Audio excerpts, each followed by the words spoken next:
Good evening everyone. শীতকাল, তাই ভাবলাম বাড়িতে একটু পিঠে করা যাক। এখানে আমার শাশুড়ি মা চুষিগুলোকে বানিয়ে নিচ্ছিল, তারপর আমরা এটাকে একটু রোদে দিয়ে নিলাম।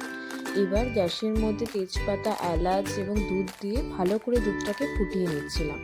যখন প্রায় দুধটা ফুটে উঠেছিল তখন আমরা পাশের গ্যাসের কড়াইতে ঘি দিয়ে দিলাম। ঘি দিয়ে দেওয়ার পর যখন ঘিটা গলে গেল তার মধ্যে আমরা চুষিগুলো দিয়ে ভালো করে ভেজে নিচ্ছিলাম। প্রায় যখন ভাজা হয়ে গেল, মানে লাল লাল হয়ে গেল এবং ঘিয়ের সাথে চুষিগুলো ভালো করে মিশে গেছে, তখন আমরা চুষিগুলোকে নিয়ে আমাদের যে ফুটন্ত যে দুধটা ছিল তার মধ্যে আমরা দিয়ে দেব। যখন দিয়ে দেওয়া হলো তখন আমরা এটাকে ভালো করে মেশাচ্ছিলাম, কারণ যত ভালো মিশবে জিনিসটা খেতে ভালো হবে। জানো তো, তোমাদের একটা কথা বলি, এই রান্নাটা আমাকে আমার শাশুড়ি মা শেখাচ্ছে, মানে আমি শিখছি এবং বানাচ্ছি। আশা করছি ভালোই খেতে হবে। এবার যখন এটা জিনিসটা ফুটে উঠেছিল তার মধ্যে আমরা দিয়ে দিচ্ছি বাতাসা। বাতাসা মানে লাল বাতাসা।